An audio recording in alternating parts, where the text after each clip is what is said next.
Mafia don Atiq Ahmad और अशरफ के murder के बाद बहुत सारे सवाल सामने आ रहे हैं, लेकिन इन सब के बीच पोस्टमार्टम चल रहा है और पोस्टमार्टम के बाद ही ये तय हो पाएगा कि आखिर कितनी गोलियां कहां पर दागी गई हैं। तीनों हमलावर जो इस वीडियो में दिखाई दे रहे हैं वो पुलिस की गिरफ्त में है। नई जानकारी यह है कि सुंदर भाटी गैंग से ये हथियार उन्हें मिला हो सकता है। अतीक अशरफ की हत्या के आरोपी का बड़ा खुलासा है। बड़ा माफिया बनने के लिए अतीक अशरफ की हत्या ये एफआईआर में बाकायदा दर्ज है। तीनों ने यह कहा है कि हम बड़ा माफिया बनना चाहते थे। तुर्की की बनी जिगाना पिस्टल से अतीक की हत्या की गई है, जिसकी तस्वीर आप देख रहे हैं।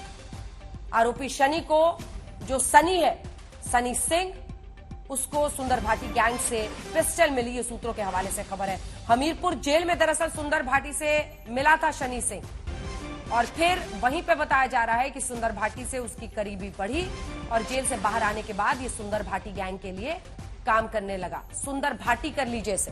सुंदर भाटी से मिला था सनी सिंह और सुंदर भाटी से फिर उसकी करीबी बढ़ी और वो उसके गैंग का सदस्य बन गया, उसके लिए काम कर रहा था। ये तमाम जानकारियां अभी सामने आ रही हैं। बड़ा माफिया बनने के लिए अतीक और अशरफ की हत्या की। तुर्की की बनी जिगाना पिस्टल से अतीक की हत्या हुई है। ये तमाम ऐसी जानकारियां हैं जो एफआईआर में दर्ज की गई हैं।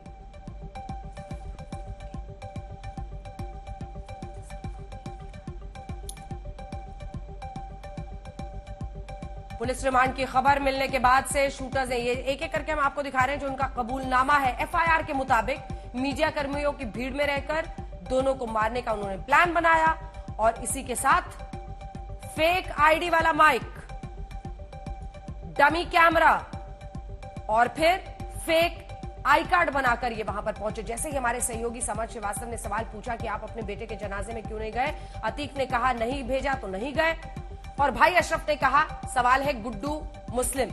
ये शब्द आया तब तक एक जो उनमें से आरोपी था उसने हथियार छोड़ दिए वहां पर, उसने हथियार उठाया, माइक, कैमरा सब कुछ उसने गिरा दिया और सीधा ताबड़तोड़ फायरिंग करने लगा। तीनों ने फिर मार दिया। पुलिसकर्मियों ने उसके बाद क्या किया है आप देख रहे हैं। जब शूट आउट हुआ तो उस वक्त मौके पर मौजूद थी आज तक की टीम। आज तक संवाददाता समर श्रीवास्तव और वीडियो जर्नलिस्ट नीरज बता रहे हैं शूट आउट की पूरी कहानी। वो 40 सेकंड का जो फुटेज है वो जिसे रिकॉर्ड किया है उस वक्त डटे रहे थे नीरज, हमारे कैमरा पर्सन हैं। इन्होंने अपनी आंखों से फ्रेम बाय फ्रेम उसे देखा है। क्या क्या देखा है हम उनसे पूछेंगे। हमारे साथ समर्थ भी मौजूद हैं। इन्होंने पहला सवाल किया था जिस पर जब गुड्डू मुस्लिम बोला उसी वक्त वो गोली चली थी। तो पहला सवाल नीरज आपसे कि आपने क्या देखा, एग्जैक्टली कैसे हुआ, क्योंकि आपने उस 40 सेकंड को रिकॉर्ड किया। आपके हाथ नहीं कांपे, आपके पांव नहीं कांपे जिस वक्त ये गोलीबारी चली?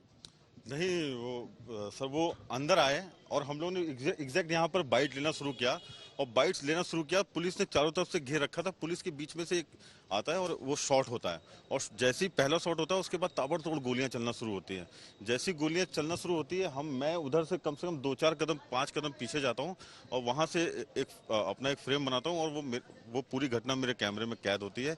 और उसके बाद वो रिवॉल्वर्स नीचे रखते हैं और हाथ ऊपर करके सरेंडर चिल्लाते हैं और पुलिस उनको कैप्चर करके ले जाती है। लेकिन आपने जब आप शूट कर रहे थे, अचानक से जब ये घटना हुई आपके जहन में क्या आया उस वक्त? सर मुझे पहले ये लगा कि पटाखे दगे, लेकिन जब मैं 2-4 कदम पीछे गया तो मैंने देखा कि तीनों तरफ से गोलियां चल रही हैं। तो वो एकदम माइंड एकदम क्लियर हो गया। भागे नहीं, आप रुके रहे? आप मतलब खिसके नहीं जरा भी, क्योंकि इतनी बाहरी गोलीबारी हो रही? मैं 4 कदम पीछे गया और मुझे लगा कि ये सेफ जोन है मेरे लिए और मैंने वहीं से वो रिकॉर्डिंग करी और जो वो 40 सेकंड का जो भी, बिल्कुल यही वो स्पॉट 40 सेकंड जो हम लगातार दिखा रहे हैं जिसमें सारे हमलावर लगातार गोलीबारी करते हुए दिख रहे हैं। समर्थ, आप सवाल कर रहे थे और आपके सवाल पर वो आंसर आया। सिर्फ इंडिया टुडे ग्रुप आज तक के पास वो फुटेज है। उस वक्त उस लम्हे की क्या को किस तरह से डिस्क्राइब करेंगे आप? जब मैं सवाल कर रहा था तो आमतौर से ऐसे सवाल अक्सर करते हैं, हम लोग स्पॉट पे होते हैं, पर यह आइडिया नहीं था कि इस तरह की घटना हो जाएगी, गोलीबारी वहां पर शुरू हो जाएगी।